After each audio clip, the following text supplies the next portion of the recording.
আজ থেকে টঙ্গীর তুরাগ নদীর তীরে আবারও শুরু হয়েছে অবৈধ স্থাপনা উচ্ছেদে বিআইডব্লিউটি এর অভিযান। এই মুহূর্তে আব্দুল্লাহপুর স্লুইস গেট এলাকায় আছেন রিপোর্টার ফারুক ভূঁইয়া রবিন। বিস্তারিত জানতে চলে যাচ্ছি তার কাছে। রবিন। রাজু, রাজধানীর চারপাশের নদীগুলোকে দখলমুক্ত এবং দূষণমুক্ত করার জন্য বিআইডব্লিউটি এর চলমান যে অভিযান, সে অভিযানের আজকে আসলে ৩১তম দিন এবং সে ৩১তম দিনে রাজধানীর যে আব্দুল্লাহপুর এলাকায় এই অভিযান পরিচালনা করা হচ্ছে। তুরাগ নদীর পাড়ের যে সকল অবৈধ স্থাপনা গড়ে উঠেছে সেই অবৈধ স্থাপনাগুলো উচ্ছেদ করছে বিআইডব্লিউটি। এবং আজকে আসলে যে সকাল 10টার পর থেকে আসলে যে টঙ্গী ব্রিজের কাছাকাছি এলাকায় যে আব্দুল্লাহপুর সুইচ গেট এলাকায় বিআইডব্লিউটি তাদের দুটি ভেকো নিয়ে তারা তাদের উচ্ছেদ অভিযান পরিচালনা করে। আমরা আসলে দেখছি যে দুটি যে ভেকো রয়েছে সেই দুটি ভেকো দিয়ে তারা যে সকল অবৈধ স্থাপনা রয়েছে, এখন পর্যন্ত যে সকল স্থাপনাগুলো উচ্ছেদ করা হয়েছে তার প্রায় সবকটি আসলে যে আবাসিক স্থাপনা, অর্থাৎ মানুষের বসবাস করার জন্য আসলে বাসাবাড়ি। এবং তার বাইরে আসলে এই যে উচ্ছেদ যে এলাকাতে অভিযান চালানো হয়েছে সেই এলাকাটাতে আসলে একটি বালির গদিও তারা পেয়েছে, সেটি আসলে নিলামে তোলা হয়েছে, যার ভিত্তিমূল্য ধরা হয়েছে ৩,৬০,০০০ টাকা।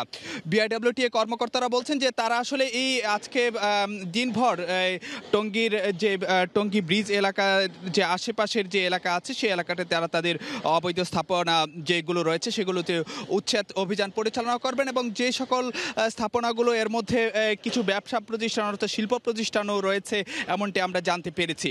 বিআইডব্লিউটি কর্মকর্তারা যেটি আমাদেরকে জানিয়েছেন যে আসলে নদীর জায়গা তারা যে জরিপ পরিচালনা করেছেন সেই জরিপের মধ্য দিয়ে যে সকল জায়গাগুলো আসলে নদীর জায়গার মধ্যে পড়েছে এবং সেই জায়গা দখল করে যে অবৈধ স্থাপনাগুলো যে গড়ে তোলা হয়েছে সেগুলো আসলে যে কোনো রকম তারা যে ছাড় না দিয়ে তারা তাদের এই উচ্ছেদ অভিযান পরিচালনা করা হবে।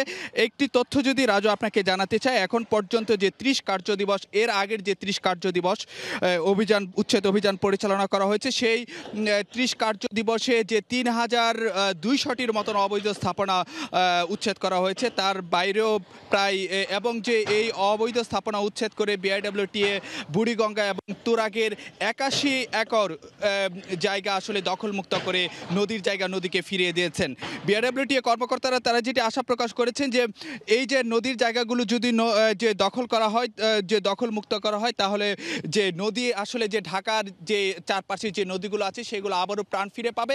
এবং সে কারণে আসলে যে রাজধানী ঢাকাকে বাঁচানোর জন্য আসলে যে নদীর জায়গাগুলো বাঁচিয়ে রাখা খুবই প্রয়োজন। তারা বিআইডব্লিউটি কর্মকর্তারা যেটি বলছেন, একদিকে যেমন তাদের আজকের অভিযানে অবৈধ স্থাপনাগুলো উচ্ছেদ করা হবে, অন্যদিকে এই স্থাপনায় গড়ে ওঠা যে বালি কিংবা যে পাথর বা অন্য যে রকম যে অবৈধ স্থাপনা যে দখল করে যে সকল বালির গদি গড়ে তোলা হয়েছে সেগুলো আসলে নিলামে তোলা হবে। তো আসলে এই ছিল আমার কাছে রাজধানীর তুরাগ নদীতে উচ্ছেদ অভিযানের সবশেষ খবরাখবর। ফিরছি স্টুডিওতে। রাজু।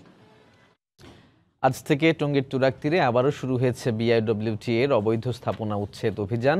সেখান থেকে সবশেষ খবর জানাচ্ছিলেন সহকর্মী ফারুক ভূঁইয়া।